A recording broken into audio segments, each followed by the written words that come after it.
Hello, everyone. My name is Lynn McEntee, and I'm your host of Spotlight on Youth Matters. I want to do a shout out to Youth for Change Canada for allowing us to be here today. Before we carry on with our programming, let's do a land acknowledgement to be thankful for the land that we're on today, wherever we are on a virtual platform.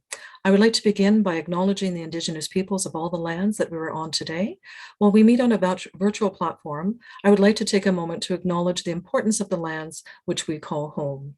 And Spotlight on Youth Matters is about youth matters of the heart, community building, and being your authentic self. And again, we wouldn't be here without Youth for Change Canada, Youth for Change organization. So please follow us on our socials, give us a like, and tell your friends about us. If you have any ideas for programming, we'd be more than happy to try and include them in our programming as well, too.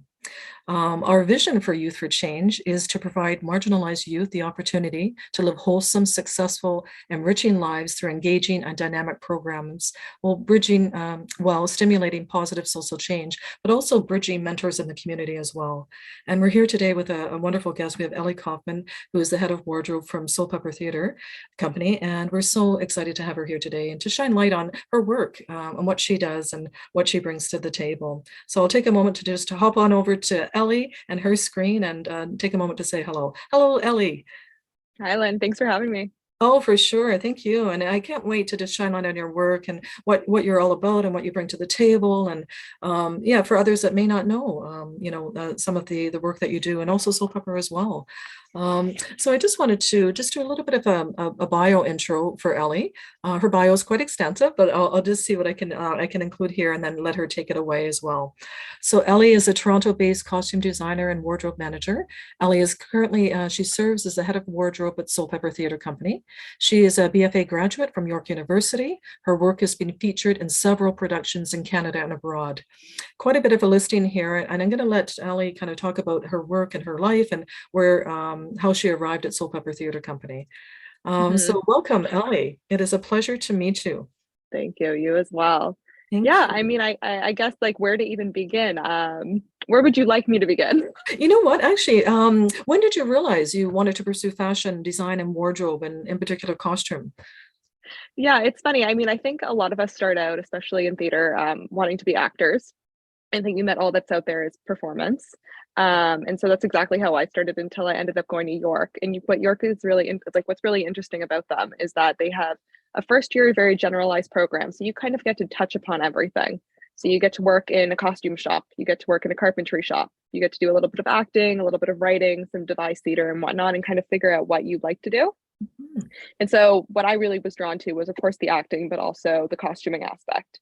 I had never considered a career in wardrobe before that. I didn't even know how to sew at the time. And so that program was kind of what brought out this passion in me for this kind of work.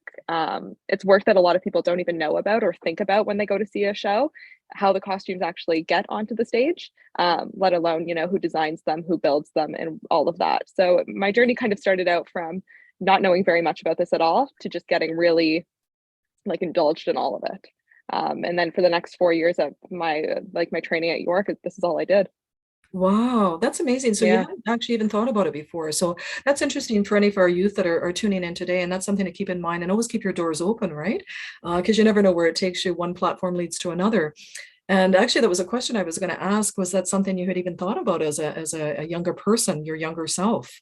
Yeah, I think it's like everybody thinks the only way to be creative is to either be in the production. And I think that's because like a lot of us start out in community theater, and community theater doesn't put such an onus on the actual production elements. So it's kind of like a go into your closet and find what you have there for your character rather than the production element of having somebody design, having somebody fill those roles. And so what was interesting about York was the way that they actually had students be put into professional roles as they would in the theater. And so I started out there. I was a assistant, I was a head of wardrobe, and then I ended up being a designer. And so I've taken everything that I've learned from there and kind of applied it into real world professional gigs that you pick up here and there. And a lot of it is very like it's the same from both the theater program to that's what they're preparing for essentially, you know? I mean, you say it's the same. Like, what do you like for you as an actor? So then you've done acting as well too. Yeah, I wouldn't say I'm definitely not an actor. yeah, I was a community theater yeah. buff. I liked doing that kind of stuff. Interesting, interesting. So that's Hmm. when you just started realizing that the arts was something for you. Because as we sort of talked about as we were off camera before, and how the onus is not put on as the arts as much as we would like. Hmm. So I just wondered, like as a young person, as a younger self, when you started realizing, okay, I definitely want to get into the arts. What did that look like for you in terms of the roadmap? How did it get you there? It was so funny because I like all of my in high school, for instance, all of my friends who were a part of the drama program and everything like that, like they were all amazingly smart at math and sciences, and they could go anywhere. They could be doctors, lawyers, whatnot, because they had a grasp on that. Mhm. Whereas I could not stand doing math or sciences. And at that time, you feel like you have to make a decision so desperately as to what you're going to do. And if you don't possess those skills, you go, well, the only thing I can go into is the arts, which isn't true. But for me, Mhm. it was the only thing that I felt like I thrived in creatively. I was able to kind of express myself. I didn't feel like bogged down by the fact that my grades weren't good enough to get into an arts program anywhere. Um, and so I had always known that I wanted to pursue theater ever like from a very young age. Really? Um, Yeah. oh yeah, yeah, theater was for sure it. I mean, I had, my mom worked in the film and television industry for a bit, and she still currently does. So Yeah. arts has always been a factor, and my parents were always like super supportive as to if math and science is not for you, go into the arts and do what you want to do. So the drive has always been there. Yeah. It was the production aspect. It was not knowing what that meant, and not knowing how to get into it, and also just like where do you even start? Where do you find Yeah. connections? Because the theater industry in Toronto is quite small when you Yeah. think about it. Mhm. Especially when you look at like the commercial sector and the non-for-profit for Yeah. theaters, like I could tell you off the top of my head the handful that I would know of, that everybody would know of. So Right. it's a small industry. It's really difficult to know where to jump into it, but it's kind of like the journey through, school and COVID and now to work has been so up and down Yeah. that I just find myself lucky that I was able to work through COVID, and that's where this took me. But Mm-hmm. So when I sort of going back to high school a little bit, but was there someone in high school, like an English teacher, a drama teacher, where you could just partner with, mentor with? And I'll speak about other mentors as we go here. But was there someone in particular that just saw something in you that realized that drive was there, and helped you make the decision to move forward? yeah, I think it was a combination of, a high school drama teacher, and I was also doing kind of like an after school community Oh, theater program at the time from yeah. a young age. And those people really did push me in the direction to continue doing theater. And, when I was still in school, I was able to go to them and do some costume work for them. When I discovered what I wanted to do, I was able to Mhm. design a few shows for them. Oh, wow. Um, yeah, even during in high school, I would ask the drama teacher, I would say, can I, put some costumes on some people, and they did let me. So the sparks were always there for what I wanted to do. Yeah. It wasn't clear to me at the time what I wanted to do yet, but for sure. And those people are all big factors into why I still work. And those are people that I still am connected with today, people that I Yeah. still talk to. So Yeah. That's awesome. And for anybody listening and tuning in, that's really important to honor those relationships that you mhm, have early on and sometimes revisit yeah, them as well too. Eh? And don't um, burn bridges. Never burn don't, bridges. You like everybody works in this industry. Everybody knows each other. right? Yeah, no, for sure, absolutely. And I wonder if you're going to do a shout out to your parents, actually, your family as well. So you mentioned that your mother is actually in the film industry as well. Hmm. But that being said, and they encouraged you actually to kind of pursue the arts if that's something you wanted to do. Could you speak to the mentorship there in terms of your family? Oh yeah, I mean, like for instance, my both my parents have always been very supportive. I think they just love the fact that their kids wanted to do something creative and be out of the house and everything like that.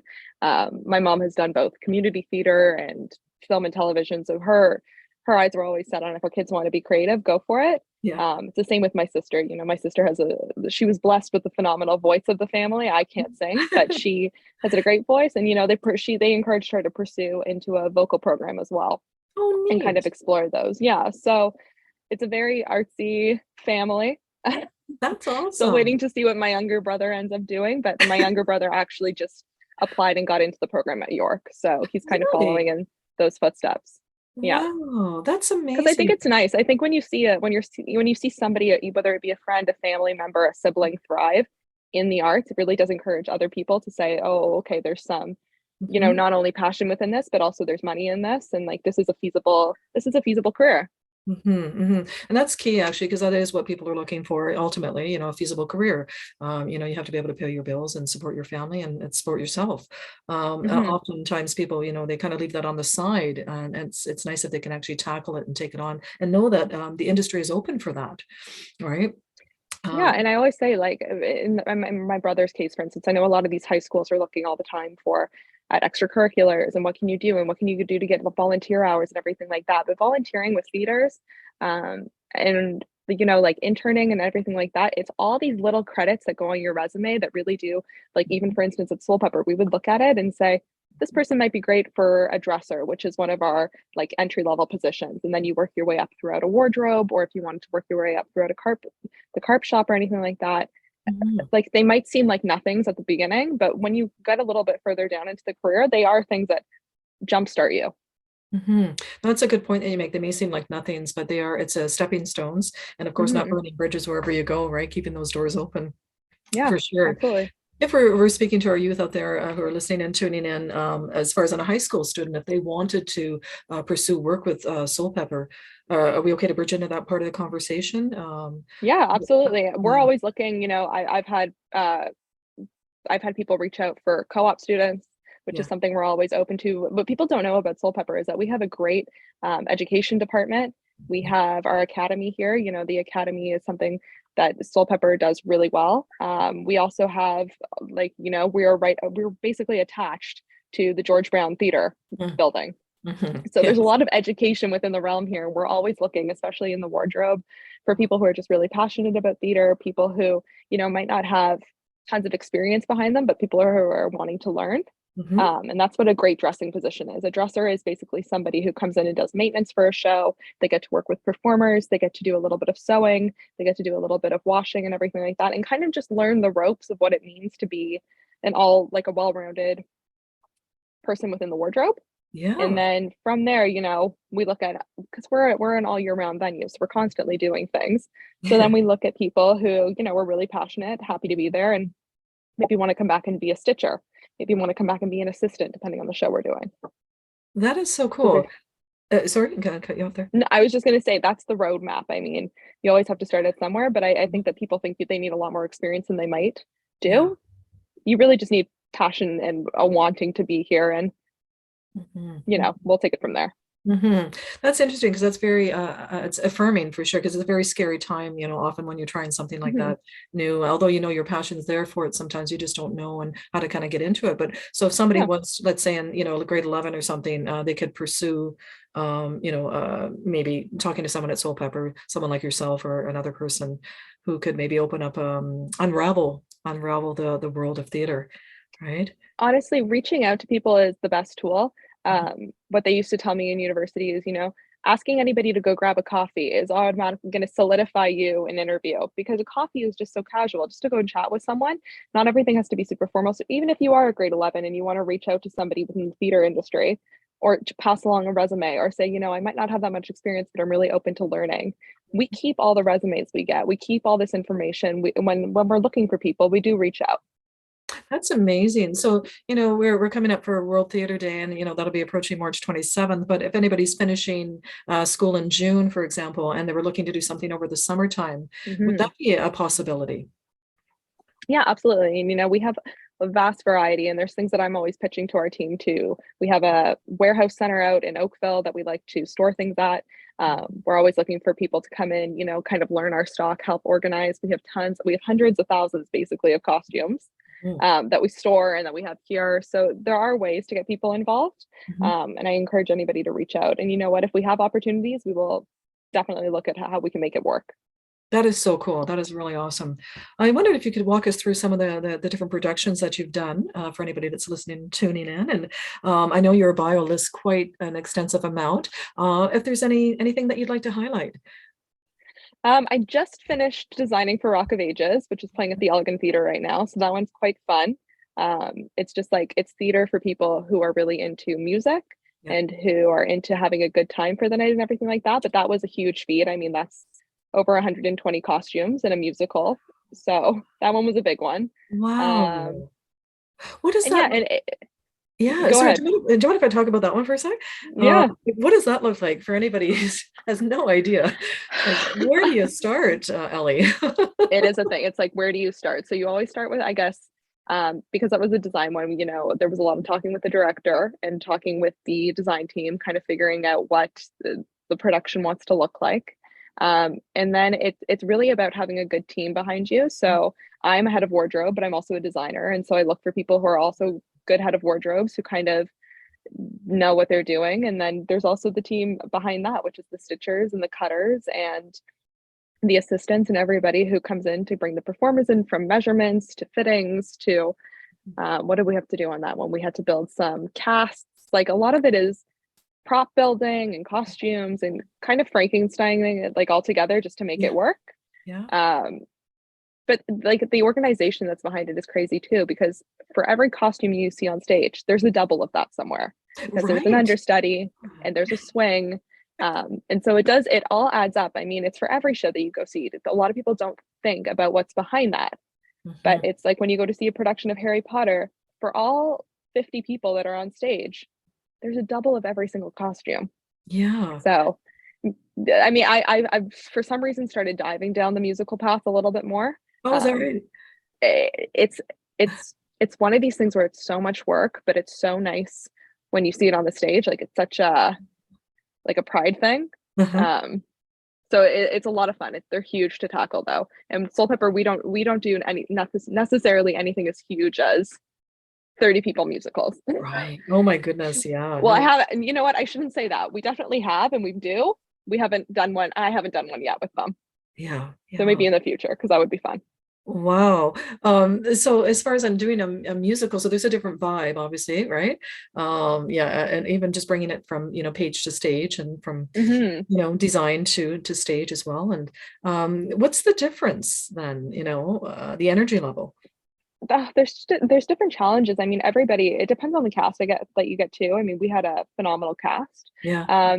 But it's such a different way of thinking. I've done shows where, if they're musicals, you have to kind of be in a dancer's mind as well. You have to think about the movement. It's a lot of different thinking about different fabrics, how how stretchy everything has to be, because they're doing so much choreography. So it becomes a design task, but also like from a building perspective, how do you pick the fabric? How do you build it so that it won't break? How do you to preserve it to last, basically?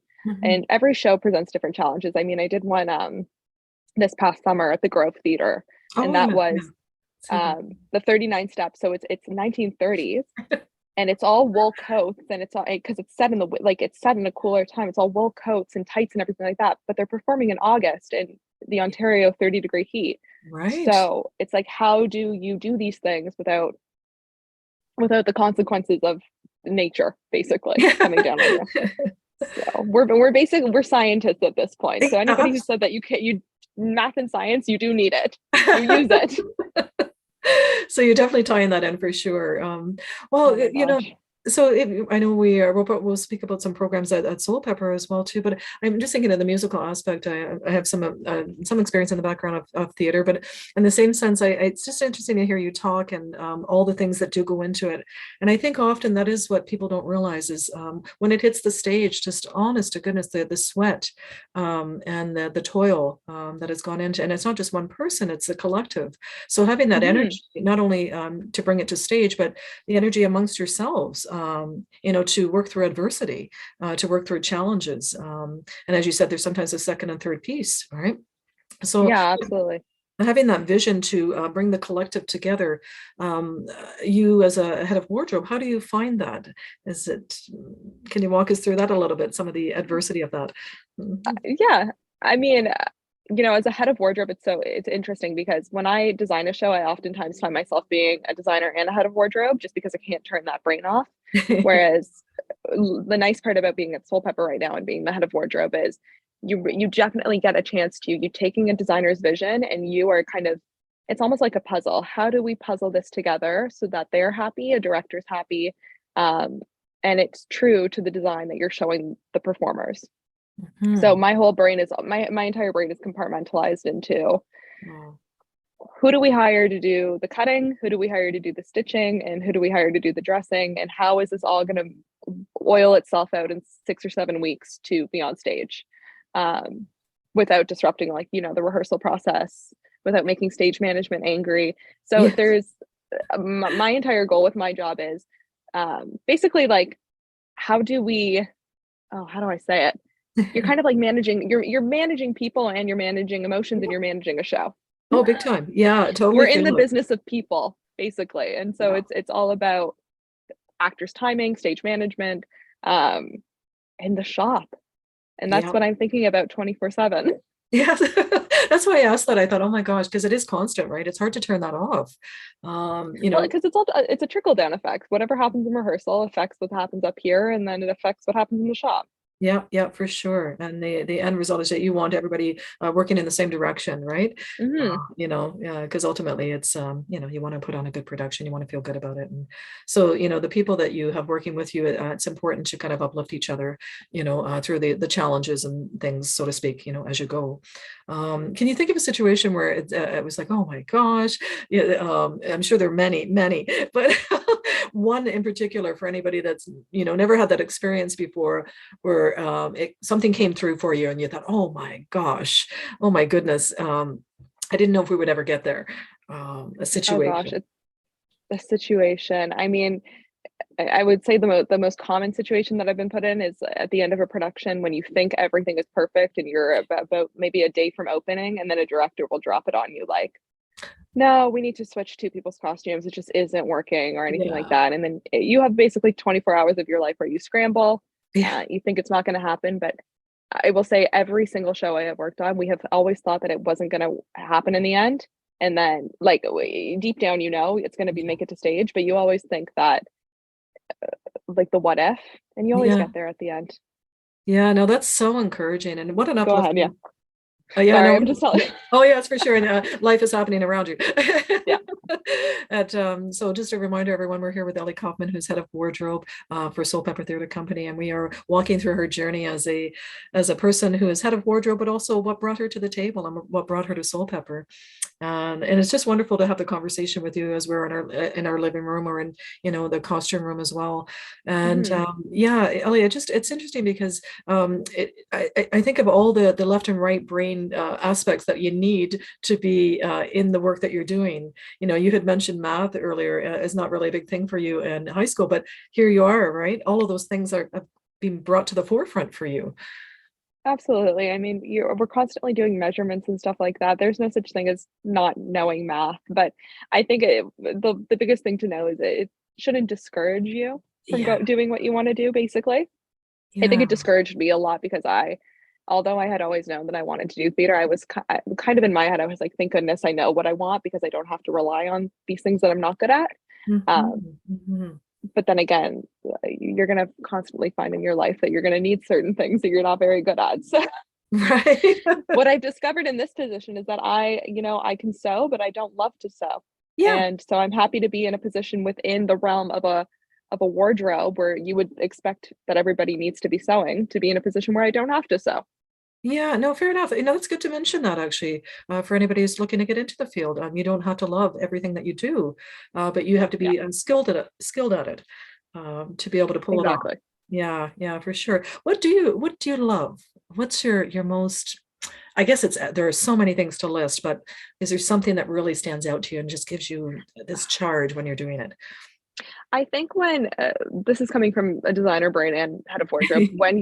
when you design something in your head or you've put together an outfit and a performer puts on their costume and just really loves it, like Mhm. they feel really good in it because the whole thing with fittings is that you're trying to make the performer as the person they are comfortable in their skin, but Yeah, you're also trying to show that like also trying to you're hoping that they envision their character through what you're putting them in. So when it all comes together and they're happy and you're happy, that's like mhm. a real when a costume fits and it works, it's like a real yes moment because there's so many times where it doesn't and we go back to the drawing board and we fix things and there's a lot of dialogue between actors and designers and head of wardrobes to see what do they like to wear, what can we put, but when it just works, it works. And Yeah. it's a great feeling. Oh, yeah, for sure. So to get beyond popping that button, or that, or popping Mhm, on that inseam or something, is amazing. exactly. Yeah. I would also say, like it's funny because a lot of my job is shopping and Yeah. like I don't shop for myself anymore. I shop for my job, but I love shopping. So that Yeah, that happens to be such a great part of it. that's neat. That's so cool. So I bet you're a great shopper. I am such a fast shopper. I've become very efficient, Yeah. uh, just not for myself. Wow. I love that. That's so amazing. So Actually, I'm just going to look at a couple of things. So what drew you to the theater world we've talked about, and if you're looking at where you're at right now, what would you tell your younger self where you weren't really, sure of what field to get into? Like, if you were making suggestions for other people, to say, because as your younger self, you maybe didn't know about pursuing this field. what would I tell my younger self? Probably calm down a lot. Calm down. Yeah, that's a good one. Uh, calm down. I mean, I see it. I'm 8 years older than my younger sibling. I see it with him. He is so anxious about going to university. He Yeah. is so he really doesn't know what he wants to do. He's kind of going into this program because he feels he has familiarity because I went into it. And Yeah. so that's a big thing with him, is feeling familiar, knowing that there's somebody in his family he can lean on in case he gets stuck. That's a big component for him.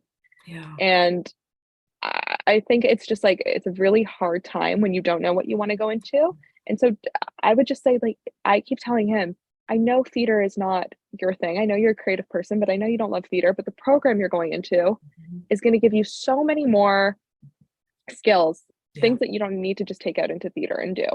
Yeah. With the skills that he learns from a university program that he goes into, he can do a plethora of other things. And I think Oh, that's for sure. I mean, everybody like the York program specifically, Mhm. many people I know have come out of it and are not working in theater, and they've kind of found their way, and a Mhm. lot of them find other niches that they enjoy. Mhm. And some of them do end up in theater, and it's great because they're putting their degree to use for what they Mhm. want to do. Mhm. So I think that any decision you make right now, it's not irreversible. It's not going to ultimately it's really not as life-changing of a decision as everybody thinks it is. Yeah, it often seems like that at the time, doesn't it, right? Yeah, no, Yeah. and it's interesting you mentioned the other things because those options are open, right? Always. And, also working in the education field myself as well, it's all nice to unravel for someone when they can find something. So they make it into the program and realize, oh, I love writing, or I'm really good at stage management or, other Yeah. things, that are open. But again, keeping those doors open of possibilities, right?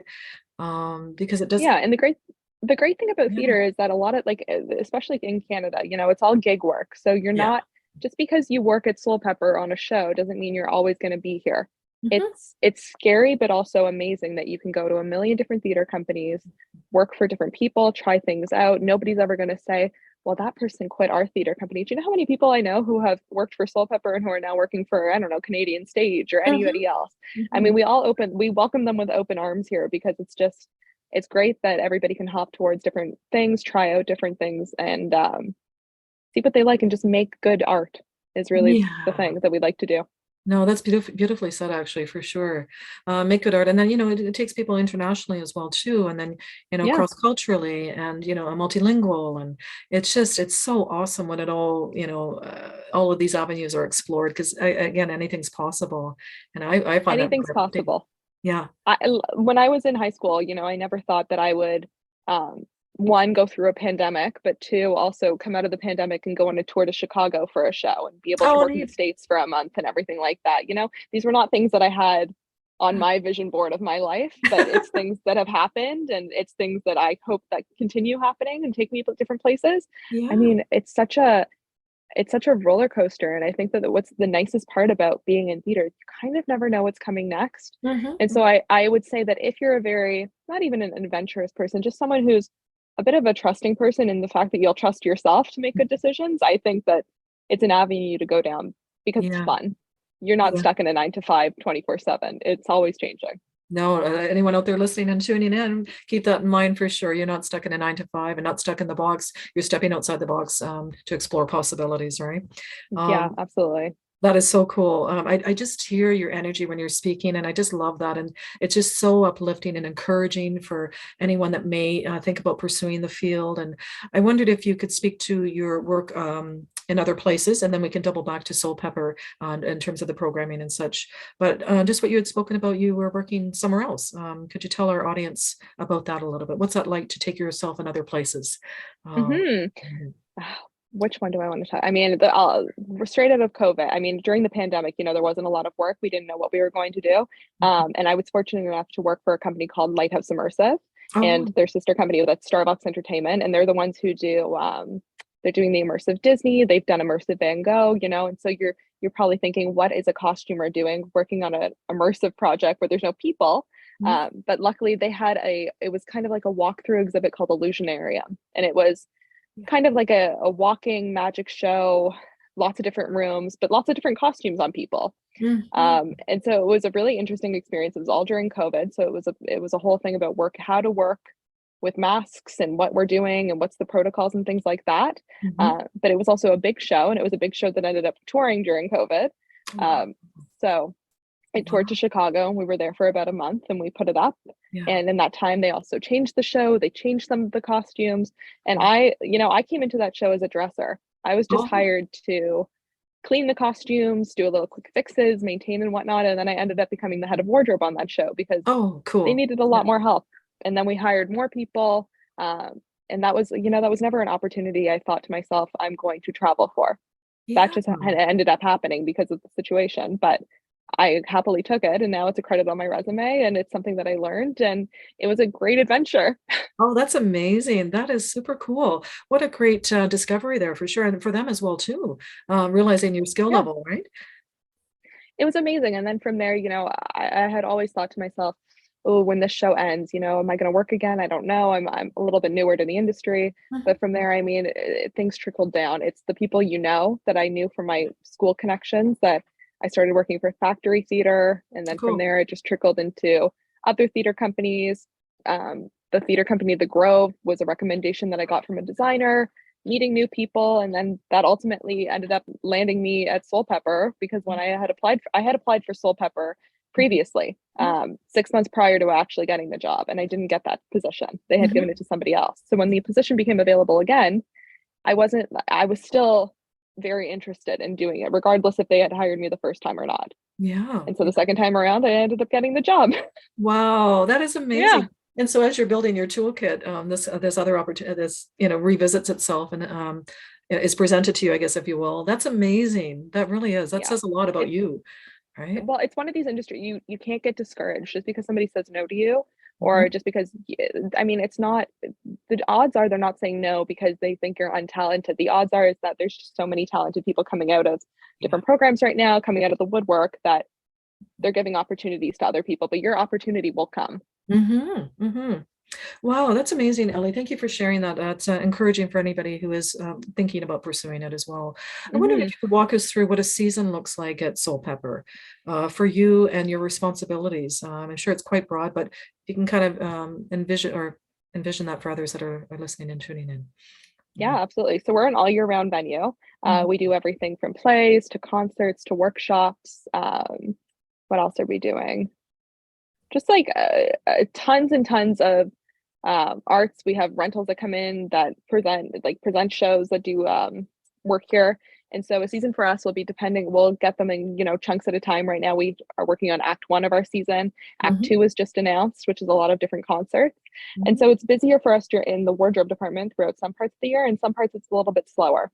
So Oh, act one has been very busy. We just did a show called English, which was oh here. yeah. Now we're working on The Seagull. And then after that, we have Sizwe Bansi is Dead.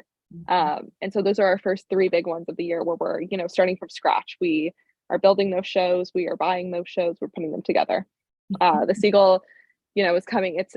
We're right in the middle of it. We're going to wind down on April 13th when they open and let them do their run. Mhm. But until then, we're building costumes. We are fitting actors. As soon as we're done here today, I am off shopping for the show. So Oh, it's a constant thing. Just up until it opens, we're going to be constantly changing it. yeah. And so this is the busy time. And then in Act Two, when we do our concerts, we slow down a little. So we focus a little bit more on culling our stock, doing some wardrobe sales, going out into our work, like our shops elsewhere, and cleaning them up and everything like that. So Mhm. it's really nice actually to have a time when you're more on and then a time when you're more off. Yes. Um, because then gearing up for the fall, we're doing a lot more shows that are bigger, that have more special effects, more hair and stuff like that. So Mm. For like example, Yeah, could you tell us a little bit about that and when you're dealing with special effects and hair? Oh, sure. We just did a show out. We did the kink in my hair, and that was a show with 50 different wigs. So, Yes. we had a really great head of wigs who styled them all and everything like that. And then we would shop the wigs. Um, it depends. Every show is different. It depends. We have blood in the seagull.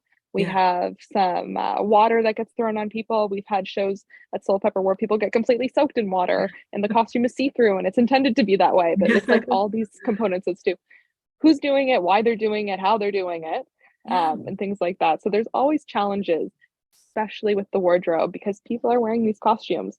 Yeah. Um, and people have opinions and people want to feel comfortable on stage. So it's like, how do we make that work? And that's interesting you mentioned the opinions because that's important, right? Because we really want Yeah. everyone to be comfortable. So it's nothing worse than going agitated onto stage and having to perform, right?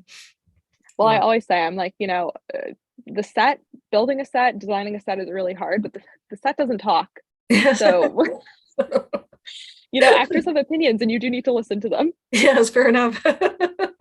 For sure. And that speaks to all of the skills that are necessary for a person like yourself to be head of wardrobe, because you do have to take in all of these things into account, all of these factors, right?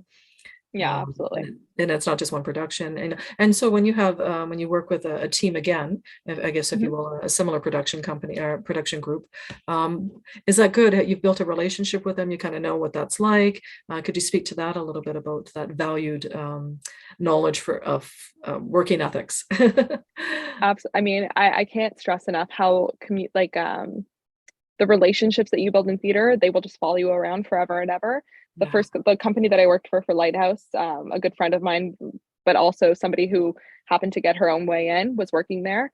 And she now works at Soulpepper. And so, that was a great way for me to send a resume, kind of chat with her about her experience at the company, and then know that it was somewhere that I wanted to work, and be able to communicate with her. My assistant head of wardrobe is somebody I've also worked with just prior to Oh, being here, and it's just funny that we all both happen to be here at the same time. yeah.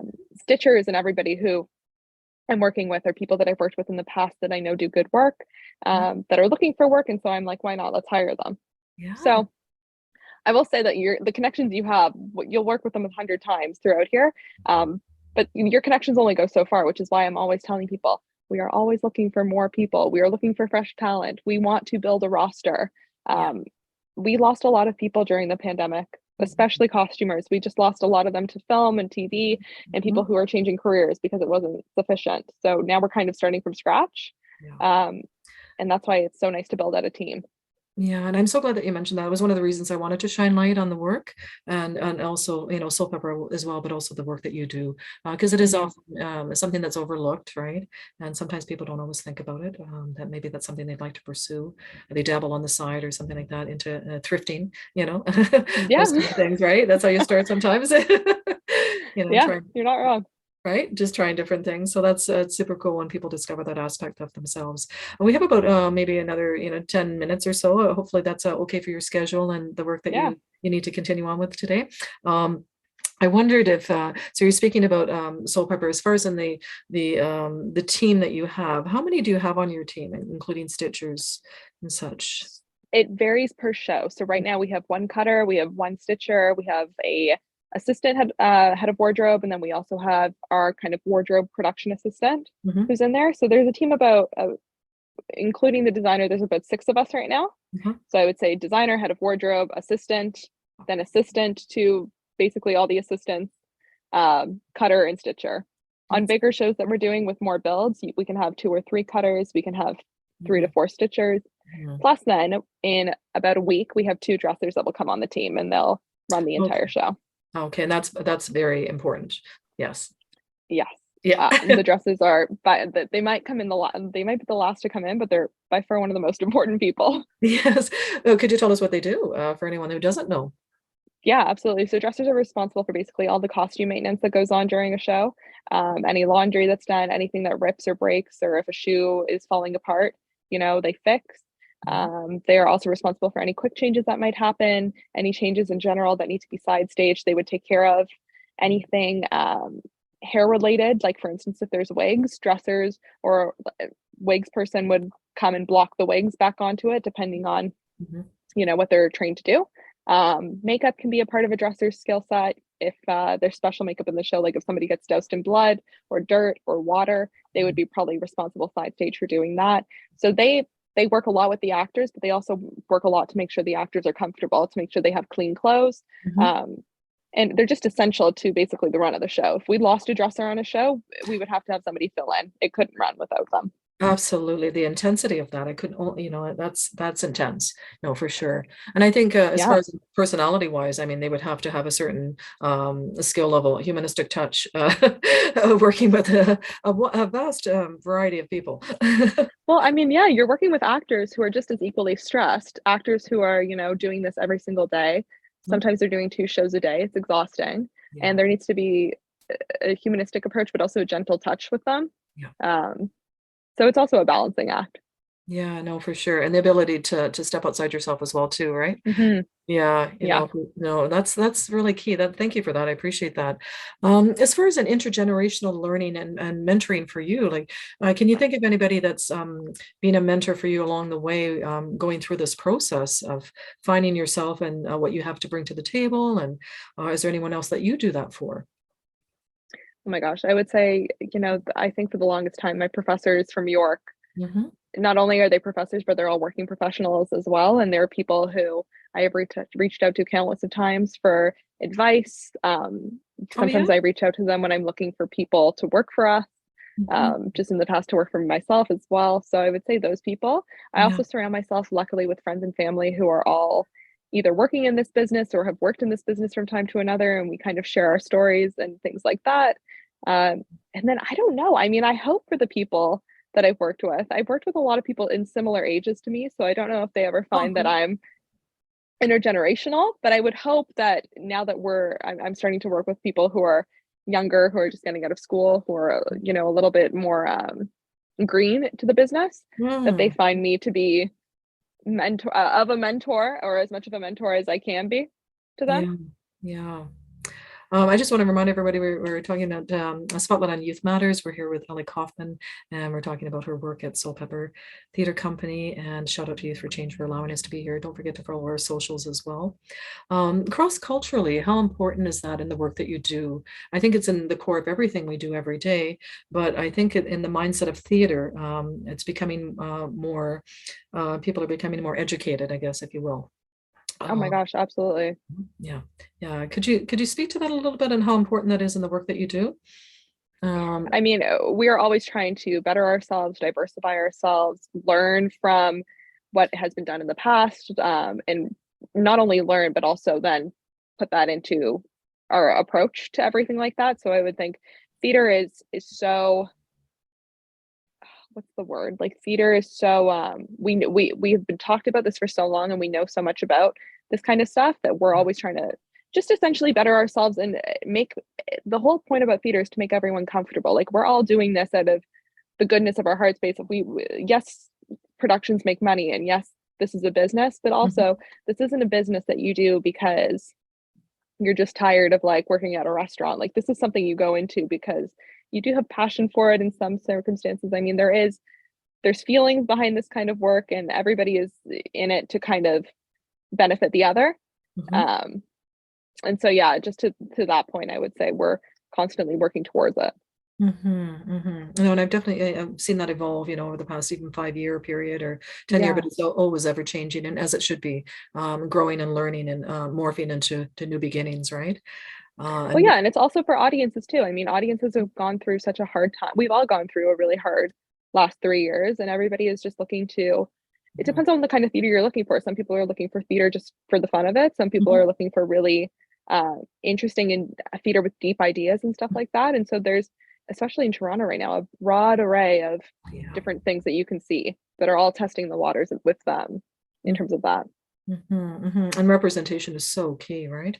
Yeah. Very much so. And I do know that that's part of the mantra, the mandate, mission of Soulpepper as well. And since it's evolved, from the beginning stages, right?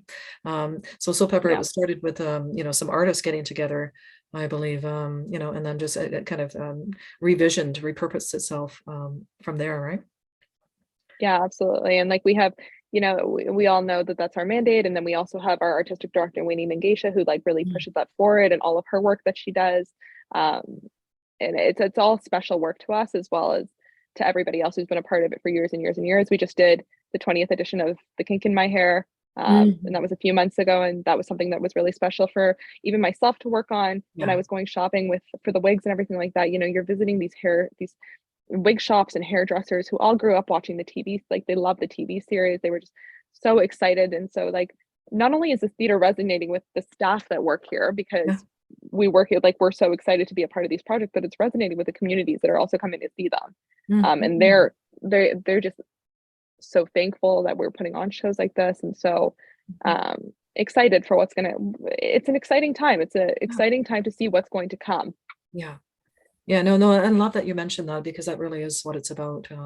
It's a win-win for the community, but also for people working with Soulpepper. The passion is there, right? Something that should be there, as always, should have been there, but being mindful of it now moving forward in terms of programming and such. Always having that on the forefront, for sure. So, and you've worked abroad, you mentioned. So you've worked in Chicago, but have you worked elsewhere abroad? Just out of curiosity, I thought you. Maybe. Where else have I worked abroad? I would say that Chicago, that is the one where I worked the most. I've worked in a few other places in the States, none that I would accredit them just to me. And so that's why I like to say Chicago, because I have the most experience, I would think, as a head of wardrobe abroad in that sense. Is there a differentiation of a mindset in that and what we're talking about in terms of diversity and inclusion? When you're working abroad? Yes. Yeah. In terms of programming, mindset of production team. There is a difference. I mean, when you're in a company like this one and you're based in Toronto, you're constantly thinking about the community of Toronto and what that looks like and how your audiences here are going to kind of be involved in that. And then also if shows here tour wherever they're going, that is taken into account. I think when you're taking a specific show abroad, you're kind of hoping that you've already done the research as to, is it going to do well? There are audiences there going to appreciate it and everything like that. And then the difference there is just the community that comes to see it and how they react to it. In terms of a wardrobe perspective, I wouldn't say anything is necessarily different. It just depends on casting and everything like that and who actually comes with you. Because sometimes when you're working abroad, you have a different cast and you're starting from scratch a little bit. And so that's happened to us. But nothing that I honestly haven't had an experience where it's been any kind of issue. I mean, anytime you bring on new people, it's just another opportunity to explore. Had an opportunity to speak with someone from the Disability Collective. She's an actor, but also shines light on inclusion and how important that is in the acting world. And we'll have a chance to speak with her again for our Youth Leadership Forum upcoming. But how important that is to you. For example, we have a gal that's a representative from World Down Syndrome, and she's also a performer as well too. And speaking with others and how important it is to see themselves on stage, how important it is to have adaptive costuming that's suitable for them to go on stage. How important that is to you and your vision and your purpose. Yeah, extremely. I mean, I was talking with a friend the other day about this. It's about inclusion, it's about diversifying, she was asking me, do you have any experience fitting somebody who's in a wheelchair? Like we all talk about it, but we don't actually talk about it from people who are experiencing it a lot of the time. And so it's important. It's really important just to ask the questions, I feel, how to make them the most comfortable. What can we do? I mean, we can do so many different things in terms of wardrobe and everything like that, but why not talk to the people that it's actually affecting to find out how we can make it better for them? Because we're like, the work that I do is we're just constantly learning and everything like that. We can do anything to clothing. We can put zippers anywhere. We could if we can make an entire dress become another dress on stage, what can we do to make people who might need some accommodation or anything like that comfortable? And how can we make it even cooler? Like, why should it be something that we have to basically overcome? Like, why can't we accommodate? Very much so. No, for sure. Thank you for sharing that. I appreciate that. And I think even more so, maybe even 10 years ago, that would have been different. The thought, not necessarily for you, but in general in the industry as well. and approaching that. No, thank you very much for that. Yeah. And the reason I spoke of abroad, and I was thinking internationally, and other places where one goes, for providing their services through wardrobing and such, and just how that may be looked at differently in that regard. Yeah. At times, right? So it's I always, know lots of people. I know lots of people who have traveled abroad to, like, for instance, India to do yeah. fabric shopping and stuff like that, and how costumes are made over there and whatnot. And it's all just a challenge. And a lot of the time, you don't know what the challenges are until you get there. And Mhm. then it's one of these things where you almost can't anticipate it. You kind Mhm. of just have to roll with the punches when you're there.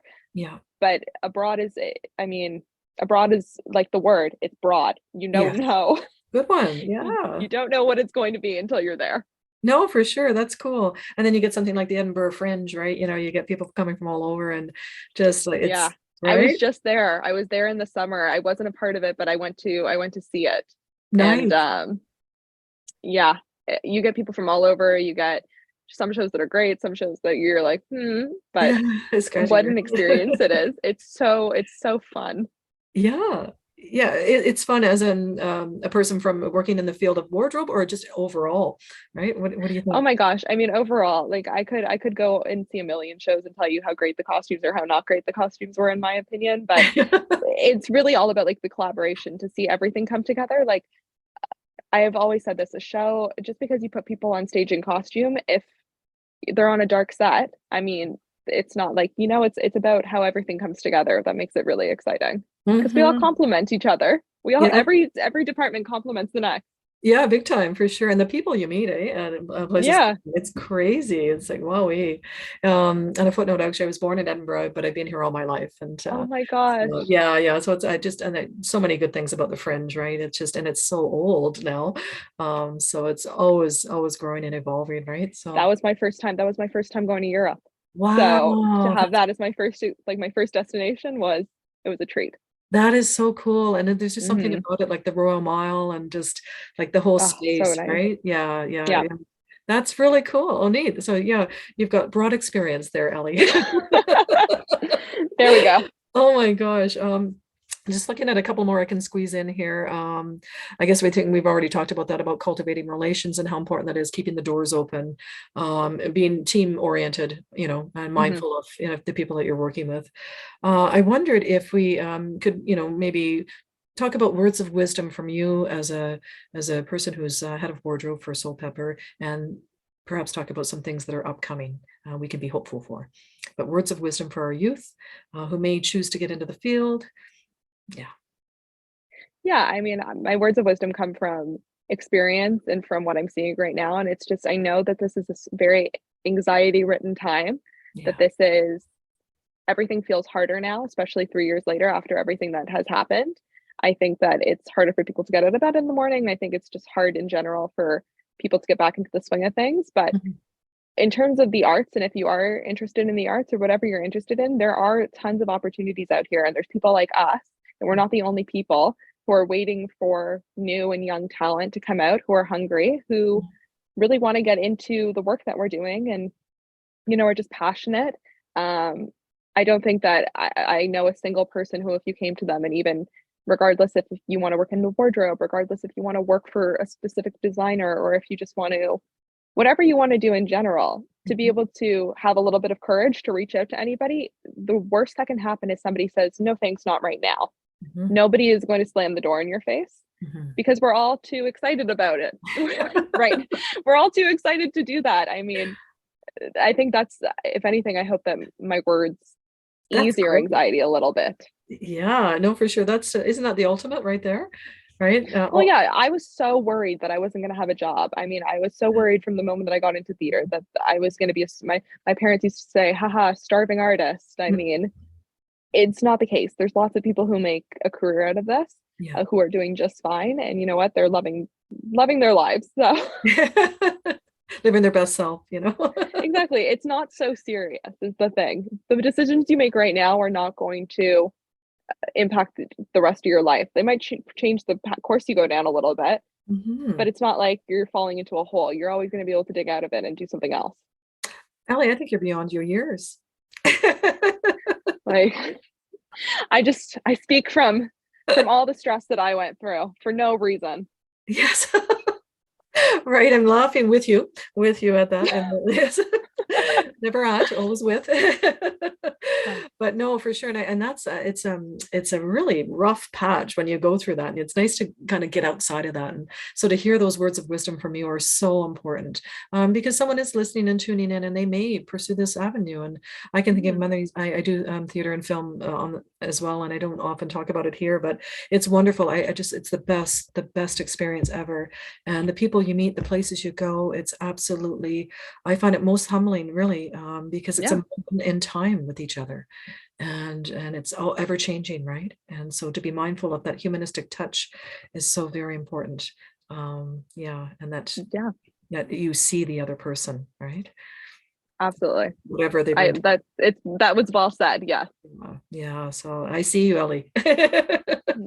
And I see your work, and I wondered if you just want to highlight some things for Soulpepper upcoming before we wrap it up. And I know we Yeah, briefly. we have some great concerts coming up. I mean, everyone should come out to see them. Concerts are a really good way to kind of see a different aspect of what we do. Yeah. It's a different avenue and something that's becoming more and more popular. And then I can't quite say what we're doing in the fall just yet, but feel like there's an upcoming our act 3 will be announced soon, and we're doing some really interesting pieces. Oh, yeah. Something really exciting things that I know the team here is super excited about, and we're anxiously awaiting it getting announced so that we can talk about it a bit more. Oh, that's cool. That's really exciting.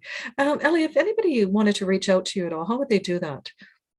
Yeah, you can go onto the Soulpepper website and you can see my emails right there. Feel free to reach out. Email is the best way to reach us. There's also a phone number, but best part about this building is that everybody knows each other. So if Yeah. for some reason you have a hard time, just reach out to anybody in the building and they can probably get you through to me.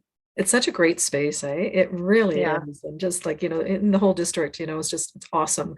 And I found it it's very. really great. And we offer, we do offer, like, if anybody's interested in a tour at one point or anything like that, that's also something we can coordinate if people were interested in seeing the spaces we have here. So Mhm. we're very accessible. We'd like people to come and see what we're doing. Yeah, no, thank you for mentioning that. As far as in you, and if anybody wanted to utilize your services, do you ever do workshops or anything like that yourself? I haven't. It's a good thing to think about. I have not yet, but it's Yeah, something I'm interested in. So if there was a demand for it, and somebody wanted to reach out and inquire about it, I'm sure it's something we could put forward. that's super. Okay, thank you so much. You have just been a real delight Thanks for to having spend me. time with. You're very welcome. Thank you for shining light also, but allowing us to shine light on your work and Soulpepper Theatre Company as well too. So Yeah, yeah, I appreciate it. This is great. I definitely look forward to speaking to you again. And for anybody out there who's looking to pursue the field, don't forget to reach out to Soulpepper, but also Ellie as well too. She may have some words of wisdom or guidance, sending you in the right direction on where to pursue those resources and such. So thank you to Ellie Koffman, head of wardrobe at Soulpepper Theatre Company. Shout out to Youth for Change Canada for allowing us to be here. And my name is Lynn McEntee. I've been your humble host for Spotlight on Youth Matters. Look forward to seeing you next time, and be sure to give a like to Soulpepper Theatre and get out and see some of the programming as well too. Thank you so much.